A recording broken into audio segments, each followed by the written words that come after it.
Bien, amada iglesia, estamos ya avanzando en el mes de julio y hay presiones políticas en el país, por supuesto, pero también, permítanme decirle, la iglesia sufre presiones.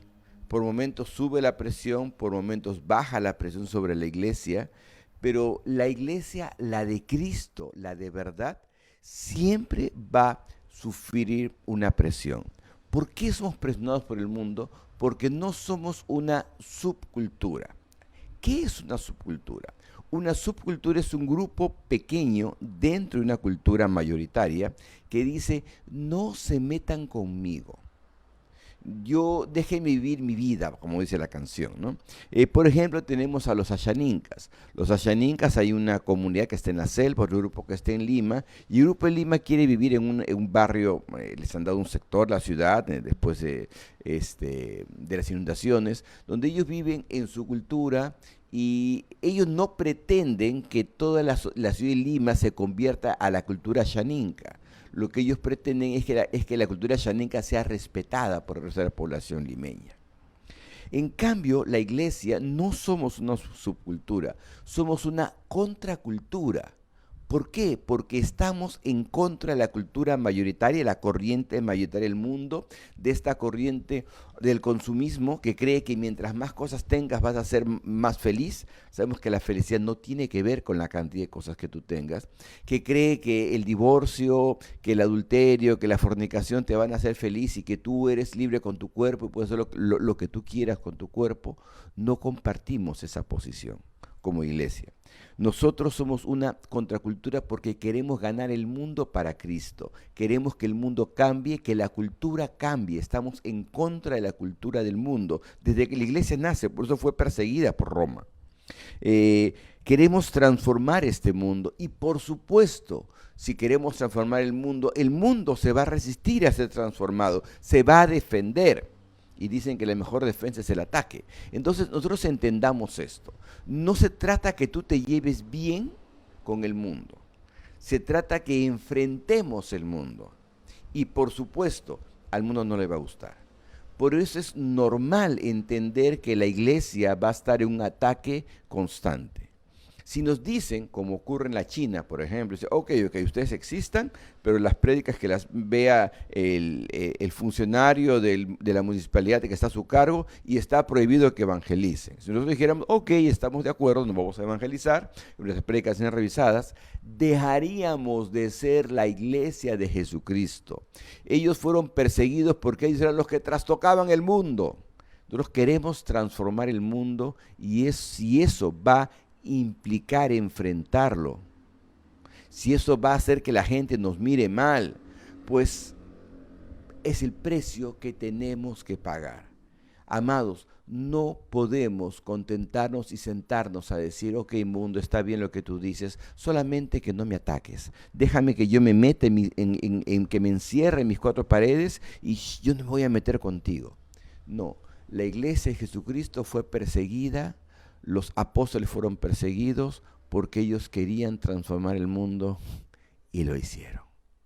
Y finalmente fueron una fuerza tan influyente en Roma. Es cierto, no cambiaron a todo Roma, pero llegaron a ser una fuerza muy influyente, que fueron usados luego políticamente y se dejaron usar políticamente por los emperadores romanos. Sí, esa es otra historia. Pero bueno, dice Mateo 10, versículo 22. ¿Listos? Vamos a Mateo 10, 22. Por causa de mi nombre, todo el mundo los odiará, pero el que resista hasta el fin será salvado. Cuando los persigan de una ciudad, huyan a otra. O sea, Jesús no puede ser más claro. Iglesia, tú vas a ser odiado por el mundo. Tú eres parte de la iglesia, vas a ser odiado por la corriente del mundo. Van a hablar mal de ti, pues. Es el precio. El mundo no está de acuerdo con que hablemos de santidad. Por supuesto que no está de acuerdo. Nosotros vamos con los intereses de muchos. Así es. Vamos contra corriente. Sí. Y por eso nos van a odiar. Sí.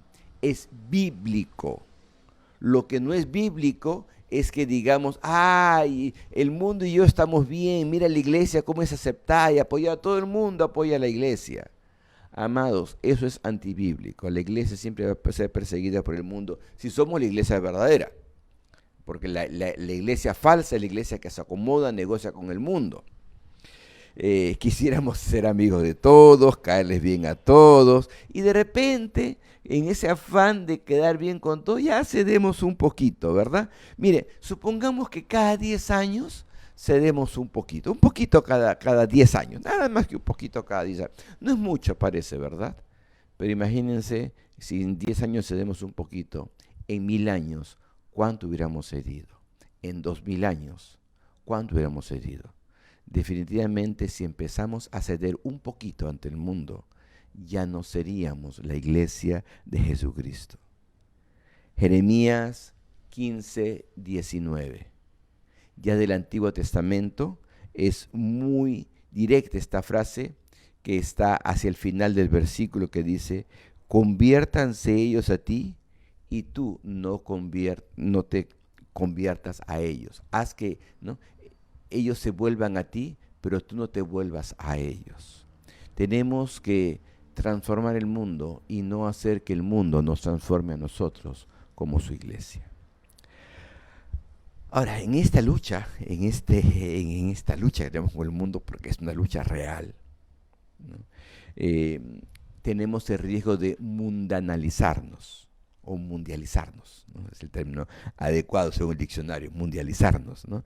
Y de repente podemos comenzar a buscar luchar con las armas del mundo y usar estrategias exactamente de marketing, estrategias de psicología, estrategias netamente administrativas. No que el marketing esté mal, no que la psicología esté mal, no que la administración está mal, pero no podemos olvidar las armas divinas porque son las armas que debemos portar en esta guerra.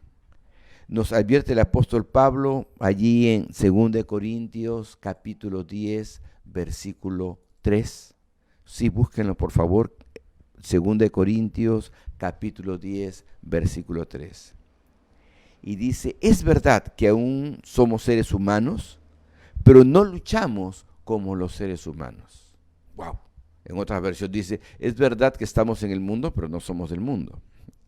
Las armas con las que luchamos no son las de este mundo, sino poderosas armas de Dios capaces de destruir fortalezas. No son armas de este mundo, sino poderosas armas de Dios capaces de destruir fortalezas y de desbaratar argumentos y toda altivez que se levanta contra el conocimiento de Dios y de llevar cautivo todo pensamiento a la obediencia a Cristo.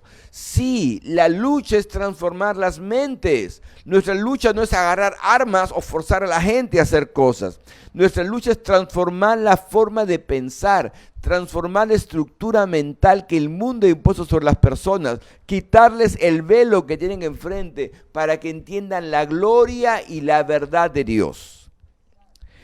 Para que la gente reconozca a Jesucristo como su Señor, sí, tenemos que llevar cautivo todo pensamiento a la obediencia a Cristo. Esto es evangelizar. Una vez, más de una vez, varias veces me han dicho, pastor, miren, eso de fluir en el Espíritu Santo, pastor, en la iglesia, mejor hay que bajarlo. Eso que sea en las reuniones privadas, pastor, porque mejor hay que llevar enseñanzas para hacer mejores familias, cosa que está bien, para hacer mejores matrimonios, eso también es correcto. Pero eso de fluir en el Espíritu Santo, pastor, eso aleja a la gente, eso los puede asustar. Así que seamos más normales que como la gente del mundo. Tenemos que usar las armas espirituales que el Señor nos ha dado. Y las armas las tenemos en el fluir del Espíritu Santo, en los dones que nos da el Espíritu Santo. Él es el que convence de pecado, justicia y juicio al mundo, no nosotros. Mateo 10:20 dice, porque no serán ustedes los que hablen, fíjese.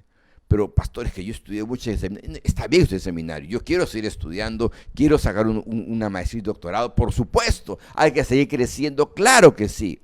Pero a la hora que hablemos con alguien para para defendernos o para presentar a Cristo, asegúrate que no seas tú hablando. Dice Mateo 10:20, porque no serán ustedes los que hablen, sino el Espíritu de su Padre hablará por ustedes. Ese Espíritu Santo que debe morar dentro de nosotros es al que debemos dejar que hable y no convencer con argumentos humanos, sino con argumentos divinos, que sea Él el que nos lleve, Él el que nos guíe y ponga las palabras en nuestra boca. A veces me han contado, yo me alegro cuando me cuentan estas cosas y me dicen, pastor, estaba hablándole y de repente me puse a decirle, Señor, ¿qué digo? Y comenzaron a salir palabras de mi boca y estaban llorando, entregándose a Cristo. Ay, yo no sé qué dije, pastor.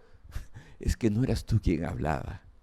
Era el Espíritu Santo que mora dentro de ti, que transforma las vidas, porque no es tu obra evangelizar, amado, entiende. Ay, yo convertí a 5, tú no conviertes a nadie. El Espíritu Santo que mora en ti es el que hace la obra, y por eso tienes que buscar intimidad con el Espíritu Santo, porque Él te va a guiar, Él te va a dar las palabras, te va a llevar a toda verdad. Por eso nuestra persistencia, iglesia, en aprender a buscar intimidad con el Espíritu Santo, porque Él es quien tiene que hacer la obra. Ahora, voy a hablar claro. Hay dos tipos de enseñanza en las iglesias. Unas enseñan muy buenos consejos y lo respaldan con principios bíblicos. Enseñanzas a las que le podríamos quitar los textos bíblicos y seguirían teniendo sentido. No parten de la Biblia. Usan la Biblia como un libro, como frase. Por ejemplo, yo podría usar la frase del Quijote para reforzar un texto que estoy hablando, o podría usar a Confucio, a cualquier otro personaje de repente con una enseñanza que doy. Si es que la enseñanza que yo doy podría omitirse los textos bíblicos, entonces esta no es una enseñanza bíblica, es una enseñanza secular respaldada con textos bíblicos. Buena parte de la iglesia tiene ese tipo de enseñanzas que realmente son humana sabiduría. Esa es una iglesia mundanalizada. Pero lo que tenemos que buscar es enseñanza que parte de la palabra de Dios. Puede ser expositiva, textual, narrativa, temática, como quieras. Pero es una enseñanza de la cual tú no puedes quitar los textos bíblicos, porque todo se cae. Porque está sustentada no en sabiduría humana, sino en sabiduría de Dios. Está sustentada en la bendita palabra. Y es en esta palabra que es el Cristo, el verbo, inspirada a hombres por el Espíritu Santo, que es Dios mismo. Es esta palabra sobre la cual se sustenta la iglesia. No sobre conocimiento humano, al que le ponemos unos adornos por ahí en los textos bíblicos. ¿Por qué? Porque recordemos esto. No son armas de este mundo. La palabra que damos tiene que sostenerse en la Biblia. Si no se sostiene en la Biblia y se derrumba sin Biblia, entonces es palabra que viene de Dios. ¿De acuerdo? Se sustenta en la Biblia y no te preocupes.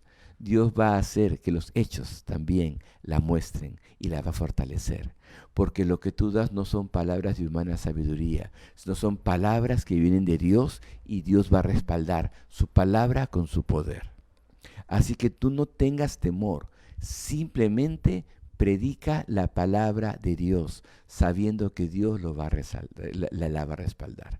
Las señales, los prodigios, los milagros, o Dios va a poner cosas en el corazón de las personas. Tiene formas increíbles de hacerlo. Deja que Él obre. Tu parte simplemente es dar la palabra de Dios, aunque esto es una locura, porque la Biblia es locura para el mundo, por supuesto. Pero cuando el Espíritu Santo la respalda, entonces se muestra la verdad. Estas son las armas del Espíritu Santo. Segunda de Pedro 1:20 dice, entendiendo primero esto, que ninguna profecía de la Escritura es de interpretación privada, porque nunca la profecía fue traída por voluntad humana, sino que santos hombres de Dios hablaron siendo inspirados por el Espíritu Santo. Lo que está aquí, amados, escrito, cada letra que está aquí escrita, sí, fue escrita por hombres, pero fue inspirada por el Espíritu Santo estos hombres, hombres que estaban bajo el control del Espíritu, como está en la versión que están colocando ahí en pantalla. Es el Espíritu Santo el que se manifiesta, y nosotros, cuando aprendemos a someternos al Espíritu Santo en tiempos de oración, en tiempos de ayuno, en estudio de la palabra, en humildad, y le decimos: Señor, no quiero vivir yo, sino tú vive en mí, entonces vas a ser un instrumento que el Espíritu Santo de Dios pueda usar para llevar su bendita palabra a este mundo necesitado. Miren, mi esposa y yo vamos a partir hacia la primera semana del próximo mes, unos días de ayuno, 5 días queremos tomar nuestro tiempo de buscar a Dios en intimidad, alejados de la ciudad, ¿sí? Ayunando, por supuesto, sí, buscando a Dios, pero no porque Dios nos va a decir todo ahí, sino que somos conscientes que en el tiempo que estamos aquí, las presiones, las cosas, la pandemia que nos estresa a todos, casi sin salir de casa, estamos agotados, sí, todos estamos agotados. Y cuando nos agotamos, a veces nuestro sistema nervioso, vamos a decir, nuestro sistema emocional, como que se altera. ¿Por qué? Porque nos pasa, ¿verdad? Entonces, tenemos que ser conscientes que nuestras, vamos a llamar antenitas de vinil, nuestros radares ahí que están en conexión con el Espíritu Santo de Dios, se deterioran.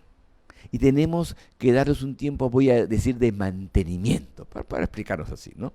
Tenemos que buscar a Dios todos los días, por supuesto, pero en este día a día también sufrimos las presiones y entonces salimos a buscar a Dios.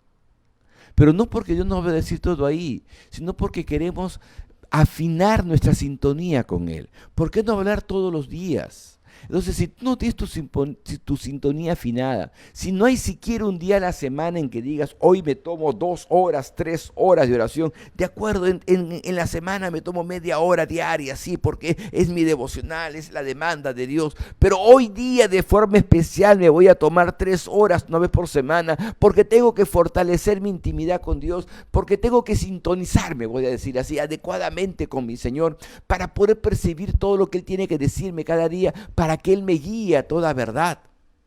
Entonces, simplemente vas a hablar de lo que tú recuerdas y finalmente vas a usar herramientas humanas. Tienes que aprender a depender diariamente del Espíritu Santo de Dios, de su dirección. Miren, Jesús tuvo un discurso precioso. A mí me emociona porque habla del amor, habla de la segunda venida, habla de su partida, habla de lo que somos para Dios, de lo que somos para Jesús, de lo que Él es para el Padre. Es ese hermoso discurso que está del final del capítulo 13 del Evangelio de San Juan hasta el 17, ya antes de ser capturado. En el 18 ya Él es capturado, ¿no? Pero estos 13, 14, 15, 16, 17, estos versículos, sí, cuatro capítulos y medio, son un precioso discurso de Jesús. Así yo te invito a que vayamos ahí, abre tu Biblia en Juan 14, y aquí sí, Él habla de lo que somos, como les digo, habla de su partida, pero también Jesús va a presentar a quien va a continuar la obra. Dice: yo me voy. Dice Juan, estamos ya, Juan capítulo 14, Evangelio de San Juan, capítulo 14, y vamos avanzando al verso 16. Juan 14, versículo 16, dice Jesús ahí: yo rogaré al Padre, y Él les dará otro consolador para que esté con ustedes para siempre. Él nos va a dar otro consolador. ¿Otro consolador? Dice el verso siguiente: el Espíritu de verdad, ¿no? Al cual el mundo no puede recibir porque no lo ve ni lo conoce. Pero ustedes lo conocen, porque permanece con ustedes y estará en ustedes. Verso 18: no los dejaré huérfanos, vendré a ustedes. Es decir, Jesús dice: no los voy a dejar, yo voy a venir a ustedes, pero Él no va a venir. ¿Quién va a venir? ¿El Espíritu Santo? ¿Cómo? ¿El Espíritu Santo viene o Él viene? ¿Quién viene? Es que el Espíritu Santo y Jesús son lo mismo, es Dios, es la sustancia de Dios entre el Padre, el Hijo y el Espíritu Santo. Ahí en el versículo 16 dice, os daré otro consolador. El término consolador en el griego paracleto significa efectivamente consolador, alguien que, un intercesor, un ayudador, alguien que nos va a hacer sentir cómodos. El Espíritu Santo viene para eso, viene para consolarnos y animarnos, para interceder por nosotros, para ayudarnos, para hacernos sentir bien en medio de la lucha que tenemos en este mundo. Dice allí el versículo 17, pero vosotros no le conocéis porque no le conocéis, bueno, porque vosotros le conocéis, pero ustedes le conocen, porque mora con nosotros y estará en nosotros. Dice que está a los discípulos que estaban ahí, aún Jesús no había partido. Y como Jesús no había partido, aún no se había derramado el Espíritu Santo en sus discípulos. Entonces le dice que el Espíritu Santo va a estar con ellos, pero luego estará, por eso es a futuro, en ellos. Jesús ya partió, ya hizo la obra, ya nosotros somos santificados. Él murió en la cruz para pagar por mis pecados. Y cuando yo confieso mis pecados, Él me perdona y me limpia. Y si Él me limpia, yo estoy totalmente limpio como nuevecito, soy santo para Dios, por los méritos de Cristo, no por los míos, por los de Cristo. Y entonces el Espíritu Santo, que es Dios mismo, puede venir a morar dentro de mí, porque estoy limpio por los méritos de Cristo. Por eso le dice, porque mora con ustedes y estará en ustedes, ¿no? Vendré a vosotros, vendré a ustedes. Es la misma sustancia. Por eso dice, no los dejaré huérfanos, vendré a ustedes. Él no nos va a dejar, Él va a volver a nosotros. Sí, va a volver a nosotros en la sustancia del Espíritu Santo. Juan 14, versículo 8, por favor. Vamos a la palabra, dice ahí 14, 8, dice, Felipe le dijo, Señor, muéstranos al Padre, con eso nos basta. Jesús le dijo, hace ya tanto tiempo que estoy con ustedes y tú, Felipe, no me has conocido. El que me ha visto a mí ha visto al Padre. ¿Cómo entonces dice, muéstranos al Padre? Jesús está siendo claro. Jesús está diciendo, el Padre y yo somos uno. Si quieres conocer al Padre, mírame a mí, porque soy la misma sustancia, soy el mismo Dios. Un Dios en tres personas manifestándose allí. Entonces aquí tenemos en este discurso a Jesús también a la Trinidad, ¿no? Jesús ya lo había dicho antes en Juan capítulo 10, versículo 30, cuando dice, el Padre y yo somos uno. Dios es uno. Jesús es Dios, el Espíritu Santo es Dios, el Padre es Dios, un solo Dios. Y cuando Jesús dijo esto, los judíos casi lo apedrean por decirlo, no les pasó desapercibido. Por eso estas palabras eran fuertes y trascendentes cuando Jesús las dijo. No es un lapsus del escritor, porque luego dice que los judíos casi lo apedrean. No. Dios es uno. Padre, Hijo y Espíritu Santo. Si en el Antiguo Testamento lo gravitante era el Padre, si en el periodo que Jesús estuvo con sus discípulos, Él era gravitante. Cuando Jesús se va, el gravitante es el Espíritu Santo que guía a la iglesia. Jesús les anunció que enviaría el Espíritu Santo, que vendría en la persona del Espíritu Santo y que estaría adentro de nosotros, morando, para desde allí guiarnos. Por eso es que el cambio en tu vida, amado, tiene que venir de dentro hacia afuera. No es que tú te cambies la ropa y se acabó lo de adentro. No, por el contrario. Empieza en tu corazón. Empieza transformando tu vida, ¿no? Juan 14, versículo 26. Y vamos a ver cómo es que Él obra. Dice, pero el Espíritu Santo, a quien el Padre enviará en mi nombre, los consolará y les enseñará todas las cosas y les recordará todo lo que he dicho. Acá hay dos cosas. Primero es que nos va a enseñar Y segundo, nos va a recordar lo que Él nos ha dicho, lo que estudiamos en la bendita palabra de Dios. Él nos va a recordar las cosas. Por eso es que tenemos que acudir a Él, porque Él nos va a enseñar y nos va a recordar. Por eso es que tienes que estar orando constantemente y estar en comunión con Él. Correcto, estudiar la palabra es bueno y es importante, pero su enseñanza y cómo aplicarla ahora. Porque una cosa es conocer la palabra, pero hay que aplicarla a cada circunstancia. Esa es revelación del Espíritu Santo para tu vida. Por eso es que tienes que depender de Él y preguntarle a Él constantemente. Él es el que consuela, dice, sí, los consuela, nos anima. No lo hace por nosotros, fíjense. La palabra consuelo significa ayuda, Él nos va a motivar, nos va a animar, pero tú tienes que hacerlo. Tú tienes, como dice en Josué, yo te mando que te esfuerces y que seas valiente. No temas, no desmayes, yo estoy contigo donde quiera que vayas. Sí, el esforzarse, el ser valiente, el no temer y no desmayar es tu parte. Pero Él te va a ayudar, Él va a estar contigo donde quiera que vayas, para hacer la obra grande, para tener la vida abundante, para ser el mejor esposo, para ser el mejor padre, para ser el mejor jefe en el trabajo, para ser el mejor compañero, para ser el mejor hijo. Todas las cosas te las va a enseñar el Espíritu Santo si te dejas guiar por Él. Y vas a mostrar a Cristo en tus acciones, vas a dar testimonio de Cristo en tus acciones. Y la gente va a llegar a Cristo por lo que ve en ti. Que no eres perfecto, no lo vas a hacer, perdóname, no vas a ser perfecto, pero vas a mostrar a Cristo en muchas cosas que la gente va a decir, oh, ¿qué pasó acá? Y cuando tú hables de Cristo vas a hablar con autoridad de lo alto. Dice que Él nos enseña, nos muestra el camino, pero acá hay algo con la enseñanza de Dios. Nosotros podemos decir, sí, a mí me enseñaron esto en la universidad, pero yo no estoy de acuerdo, hay corrientes de pensamiento, pero cuando te enseña el Espíritu Santo, Él enseña, tú obedeces. Porque Él es Dios y Él nunca se equivoca. Ese es el asunto. La enseñanza del Espíritu Santo viene con la autoridad de Dios. Y tú tienes que entenderlo y obedecerle.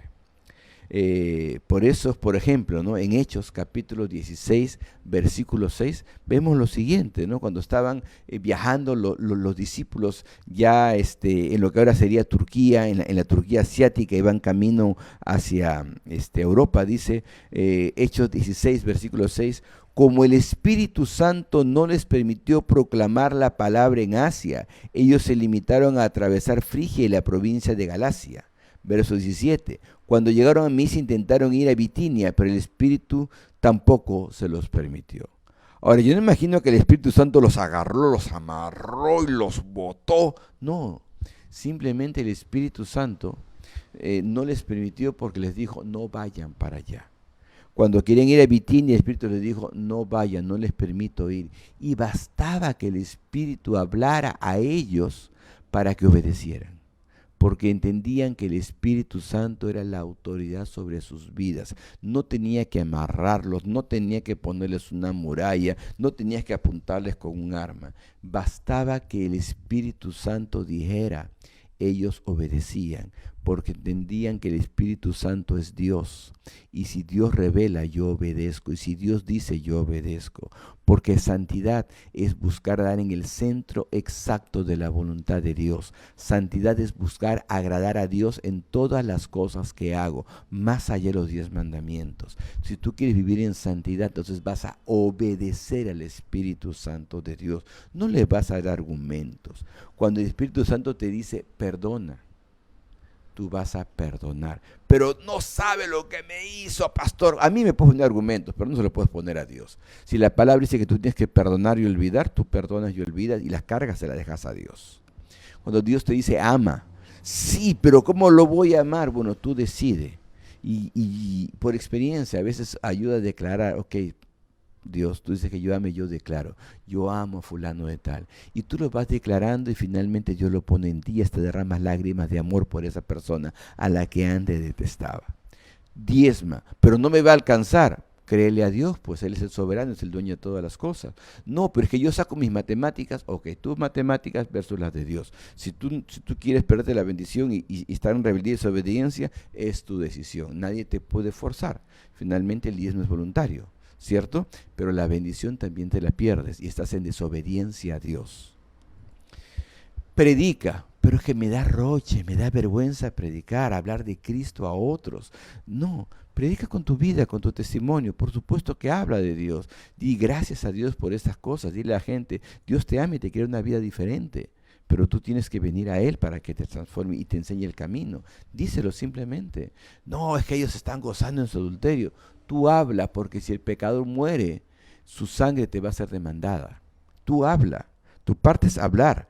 Tú no puedes hacer que la gente se entregue a Cristo, pero tu parte es hablar, ellos verán si se entregan. Pero el mandato es que tú prediques la palabra, que tú sirvas a Dios, que dediques tu tiempo para servir a Dios. Pero pastor, yo tengo mis prioridades. A mí dame argumentos, ¿no? A ver, conversa con el jefe y dile, no puedo servir a Dios porque mi trabajo me absorbe. Yo tengo que atender a mi familia y mi trabajo, todo es mi. Dale los argumentos a Dios a ver si te van a servir con Él. Yo no voy a discutir contigo. Cuando él me dice, pastor, yo no puedo servir, yo digo, bueno, conversa con el jefe, le digo, ¿no? Porque no es a mí, es al Señor. Y es con el Señor con quien finalmente vas a arreglar las cuentas. Congrega. Ay, pero es que, no sé, la hermana me cae chinchosa. De repente yo la he puesto ahí para que te pula, ¿no? Ay, pero me pasa tal cosa. Ay, pero mi tiempo. Mira, si tus hijos son importantes, le vas a dar tiempo a tus hijos. Si tu esposo es importante, le vas a dar tiempo a tu esposa. Si tu trabajo es importante, le vas a dar tiempo a tu trabajo. Y si Dios es el más importante, le vas a dar tiempo a Dios y vas a obedecerle. Yo congrego, pero desde mi casa. Ahora por la pandemia, por supuesto, pero ya en los próximos meses tendremos los servicios presenciales. No sé cuándo, espero que sea a partir de octubre, pero no lo sé. Pero el día que ya nos podamos congregar y tú no congregues pudiendo hacerlo, y le pongas pretextos a Dios, pues simplemente tienes que entender que estás en pecado, porque estás haciendo las cosas a tu manera y no a la manera en que Dios ha mandado. Y algunos piensan que lo que Dios dice para son sugerencias. No son sugerencias, son órdenes dadas por un Dios de amor. Pero Dios al que ama también disciplina, porque sabe que es bueno para ti. Y cuando tú no obedeces las órdenes, ¿sabes en qué te vuelves? Te vuelves en un rebelde. Así de simple. Pero es una orden que yo la interpreto a mi manera y no a la manera explícita del Espíritu Santo. Por eso eres un rebelde, tienes argumentos de rebeldía. Y eso es pecado. Señor, ¿por qué no me va bien? Dicen muchos, se quejan ahí. Porque hacen rebeldía, simplemente por eso es que Dios no te puede dar la vida abundante. ¿Correcto? Esa vida aprende de que tú cada día digas, estoy agradecido a Dios por lo que tengo, estoy agradecido a Dios por mis hijos, aprendas a agradecer a Dios por todas las cosas, que también es un mandato, das gracias a Dios por todo, ¿no? Y tú lo vas a vivir cuando dejes de ser rebelde. Mientras tú seas rebelde, y hay gente que dice, no, es que Dios no me prospera y yo hago esta partecita porque yo quiero negociar con Dios, Señor, yo te doy y tú me das a ver cómo anda esa cosa. Es que no puedes hacer negocios con Dios, tú simplemente obedeces a Dios en todo y Él por amor te bendice como quiere y cuando quiere. Tú no puedes condicionar a Dios, no puedes forzar la mano de Dios. Él es el soberano y tú eres quien se somete. Ayer veíamos con mi esposo una película respecto a la voluntad de Dios y entender que aún la muerte puede ser la voluntad de Dios, porque esta vida es el examen y lo que viene después es mucho mejor. Y de repente cuando un precioso hermano en Cristo fallece, dirá, pero ¿por qué, Señor, te lo llevaste? Yo diré, es que ya quiero darle el premio, pues. Tú lo quieres retener aquí, yo lo quiero premiar. Porque no entendemos lo que hay más allá. Porque aún nuestro concepto de la vida y la muerte es estrecho, porque no sabemos qué hay al otro lado. Otros, y esto es muy frecuente, vienen a Cristo por una emergencia, ¿no? Ay, pastor, vengo, tengo un problema con mi esposa, tengo un problema con... Y una vez que pasa el problema y pasa la situación, nos olvidamos de Dios. Creemos que Dios es bombero, que tenemos que acudir a Dios solamente por las emergencias y después nos alejamos de Él.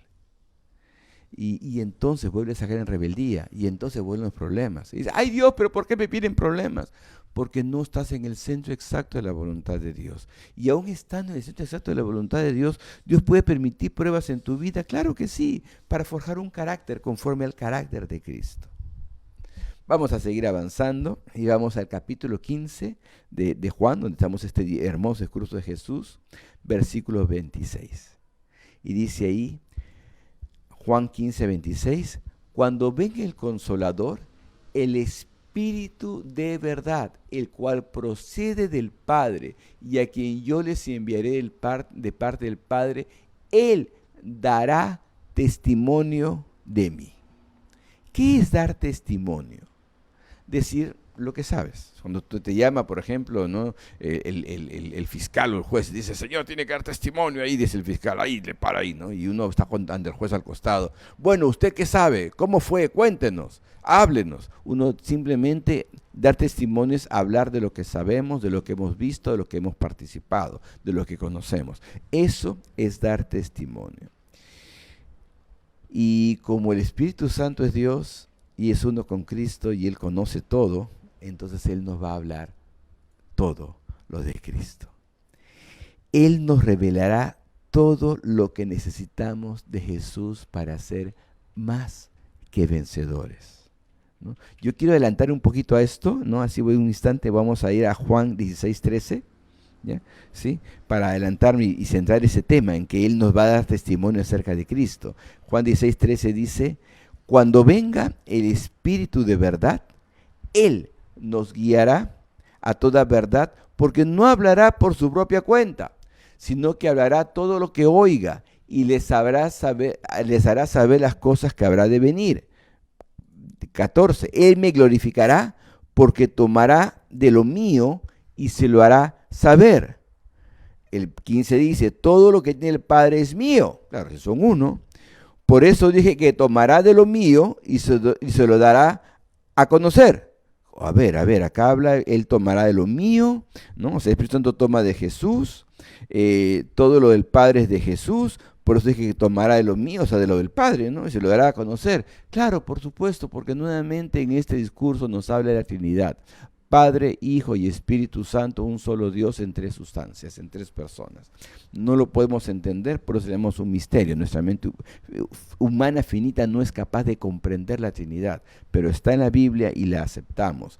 Jesús siempre glorificaba al Padre. ¿Recuerdan cuando estuve en todo su mensaje? Jesús glorificaba al Padre. El Espíritu Santo ahora, en ese tiempo, glorifica a Jesús. Porque los tres son uno.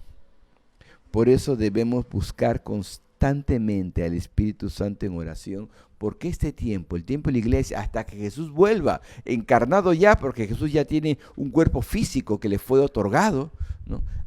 Por amor a nosotros, hasta que Jesús vuelva. Claro, pero como es Dios puede estar en todo lugar a la vez, hasta que Jesús vuelva en su segunda venida, es el tiempo del Espíritu Santo aquí guiando a su iglesia. Juan 16, versículo 7, dice ahí, pero les digo la verdad, les conviene que me vaya. ¿Qué? ¿Cómo? Pero si yo siempre he soñado que estaría allí en Judea con Jesús, andando con Él, caminando todos los días con Jesús y viendo sus enseñanzas. Pero Jesús dice, les conviene que yo me vaya. O sea que es mejor que se vaya. Porque si no me voy, el Consolador no vendrá a ustedes. Pero si me voy, se los enviaré.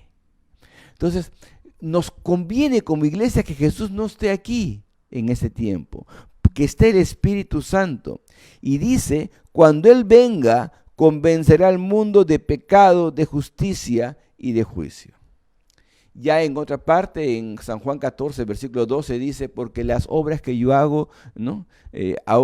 Dice que aún mayores haremos que Él. Claro, porque Dios está en nosotros, dentro de nosotros, ya no está sobre, no está con, está dentro de nosotros. Y tenemos el poder de Dios, el poder del Padre, del Hijo y del Espíritu Santo en nosotros, en nuestro interior. ¡Qué privilegio! Por eso es que nos convenía que Él se vaya, que Él muere en la cruz, porque al morirse, Él iba a pagar en la cruz para santificarnos y el Espíritu Santo pueda venir a morar dentro de nosotros y obrar desde dentro hacia afuera, transformando todas las cosas, viviendo de milagro en milagro, pero tenemos que creer y vivir de milagro en milagro. No humanicemos la iglesia, que es el tema inicial.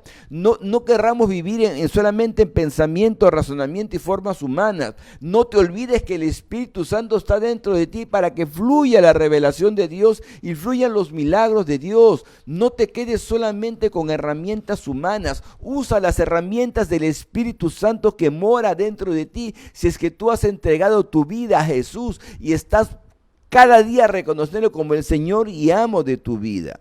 Así que nuevamente, cuando Él venga, convencerá al mundo de pecado, de justicia y de juicio.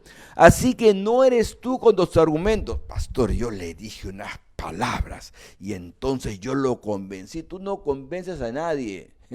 Tú no cambias a nadie. Es el Espíritu Santo de Dios que obra a través tuyo porque tú te rindes para ser tu instrumento. Es Él obrando a través de ti. No eres tú, no te la creas. Es Dios mismo. Por eso no humanicemos el Evangelio con estrategias de marketing, con estrategias de psicología. No, está bien. No digo que marketing sea malo, psicología sea mala. Es bueno, es bueno conocerlo. Pero permite que el Espíritu Santo fluya en ti y que tome el control y que te guíe a hacer las cosas. ¿De acuerdo? No tenemos que predicar sin hablar del pecado para no ofender a la gente. Tenemos que decir las cosas claras y decir la verdad, por supuesto. Tenemos que decir que el sexo fuera de matrimonio es pecado, sea entre hombre y mujer. Fuera de matrimonio, pecado. Hombre con hombre, pecado. Mujer con mujer, pecado. El sexo fue creado para disfrute, sí, pero dentro del matrimonio. Es un instrumento para fortalecer la unidad de la pareja, para tener familias sólidas. No es para disfrute afuera, es para disfrute dentro del matrimonio, para fortalecerlo. Familias sólidas. Correcto, y no me voy a callar, y si me dicen por eso, como ya nos han ofendido en redes sociales, desquiciados o atrasados o cavernícolas, el Espíritu Santo pone en mi corazón el decirlo y el repetirlo y el afirmarlo, y no me voy a callar. Y si algún día me voy preso por decirlo, no me voy a callar, porque finalmente mi vida en esta tierra simplemente es el examen. Allá tengo la vida eterna con Él. ¿De acuerdo? Otros casos, ¿no? Y esto pasa con cierta frecuencia. Uno estudia la palabra, me gusta la teología, me gustan los argumentos, por supuesto. Entonces, a veces olvidamos que es el Espíritu Santo que convence. Y me ha pasado, ¿no? Que vienen a decir, pastor, te voy a invitar a mi casa para que hable con mi tío hable con mi hermano. Usted tiene buenos argumentos para que le convenza, porque siempre paramos discutiendo. Y yo le digo, oye, no se trata de ganar una discusión. Porque si tú puedes ganar la discusión, pero vas a perder un amigo, esa persona se va a alejar de ti. A nadie le gusta perder una discusión. Entonces no es con argumentos humanos, no es con discusiones como vamos a evangelizar. Como diría Zacarías 4:6, dice, yo no actúo por medio de un ejército, ni por la fuerza, sino por medio de mi espíritu, lo ha dicho el Señor de los ejércitos. Y yo voy a parafrasear, yo no actúo por medio de un ejército, ni por la fuerza, ni por razonamiento humano, sino por medio de mi espíritu, lo ha dicho el Señor de los ejércitos. Así que si quieres evangelizar, no te queda más que buscar al Espíritu Santo de Dios y reconocerle, porque es su obra en esta tierra. Iglesia, necesitamos buscar al Espíritu Santo de Dios. Jesús ascendió a los cielos y nos envió el Espíritu Santo. Y cuando envía el Espíritu Santo en Pentecostés, nace la iglesia. No podemos imaginar la iglesia separada del Espíritu Santo. La iglesia, el cuerpo de Cristo, se rige al Espíritu Santo. Es guiada y depende del Espíritu Santo que Jesús nos advirtió que nos iba a enviar.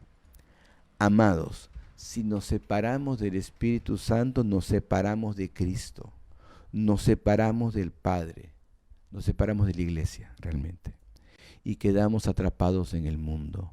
No mundanalicemos la iglesia, no usemos las herramientas del mundo, usemos las herramientas de Cristo para evangelizar. Estamos en el mundo, pero no somos del mundo. Más bien tenemos que cambiar el mundo. Enfrentamos al mundo y por eso nos persiguen y nos odian, pero tenemos las herramientas del Espíritu Santo para esto. No mundanicemos la iglesia, no hagamos del lado del Espíritu Santo, no la humanicemos. La única forma entonces de esta lucha es reconocer que Jesús envió el Espíritu Santo y que el Espíritu Santo es Dios mismo en nosotros. Aprendamos a sujetarnos a Él, a buscarle en oración cada día y a orar. Tal vez esto le parezca extraño a alguien que no conoce a Jesús. Obedecer a alguien que yo no conozco, al Espíritu Santo. Si tú has entregado tu vida a Jesús, ten la certeza que el Espíritu Santo vive dentro de ti y te está guiando. Y yo sé que tú lo sabes y me has entendido. Pero aquellos que han escuchado de Jesús, pero aquellos que aún no han rendido su vida a Jesús, o que de repente lo hicieron de palabra, pero realmente no tienen esa intimidad con Dios para entender cómo obra el Espíritu Santo, ¿sabes? Jesús te lo quiere presentar para que te ayude, para que te enseñe, para que te guíe a toda verdad, para que te dé testimonio de Cristo, para que te consuele, para que te anime. En San Juan 14, versículo 1, si lo pueden poner por favor, San Juan 14, versículo 1, dice: no se turbe su corazón. Ustedes creen en Dios, crean también en mí. En la casa de mi Padre hay muchos aposentos, y si así no fuera, ya les hubiera dicho. Así que voy a preparar lugar para ustedes. Jesús está preparando nuestro lugar allá con Dios. Y si me voy y les preparo lugar, vendré otra vez y los llevaré conmigo, para que donde yo esté, ustedes también estén. Él va a venir. Él se fue y va a venir. Pero mientras que Él venga, nos dejó al Espíritu Santo para que nos preparemos, para que estemos como esa novia con el vestido blanco, limpiado por Él, sí, esperando a Jesús, su iglesia, esperando a Jesús para que nos lleve a morar con Él. Y mientras, iglesia, nos dejamos guiar por el Espíritu Santo. A ti te pregunto, ¿y tú quieres estar con Jesús? ¿Quieres estar en esas moradas que Jesús está preparando en el cielo? Tienes que entregarle tu corazón. Reconocer a Jesús como el amo y Señor de tu vida. Y pedirle a su Espíritu Santo que venga a morar dentro de ti. Lo hacemos en ese momento. Y le decimos simplemente: Jesús, gracias, porque con tanto amor diste tu vida por mí en la cruz del Calvario. Porque a morir allí, en esa cruz, pagaste lo que yo debía pagar. Tú moriste en vez de que yo muera allí. Y te digo, gracias, mi Jesús. Gracias, Cristo. Yo acepto tu pago en la cruz por mí. Pero reconozco que soy pecador. Contra ti he pecado. Y ahora te digo, Señor, perdóname. Perdóname por tantas veces que he sido rebelde, que he hecho las cosas a mi manera. Entiendo que esto no funciona. Y por eso quiero venir a ti en este día y decirte: Jesús, sé el amo de mi vida, te entrego, gobiérname, guíame. Envía a tu Espíritu Santo a que more dentro de mí. Yo quiero ser una persona mejor, más como tú, Dios. Ya no hacer las cosas a mi manera, sino a la tuya, Jesús. Y gracias, porque tu promesa es perdonarme y limpiarme. Y estando limpia ahora, te digo: Espíritu Santo, ven a morar dentro de mí. Y esto te lo pido por fe. Transforma mi vida. Quiero ser tu hijo, Señor. Y en este momento que te lo pido, porque tu Espíritu Santo está en mí, yo te reconozco como mi Padre y digo: soy tu hijo. Y te digo gracias por la vida eterna. Santo Espíritu que moras dentro de mí, yo me voy a someter a ti para que me guíes en esta vida. Aprenderé a ser guiado por ti cada día y gozaré esa vida abundante que has preparado para mí. Gracias, mi Jesús. Gracias, mi Rey. Gracias, mi Señor.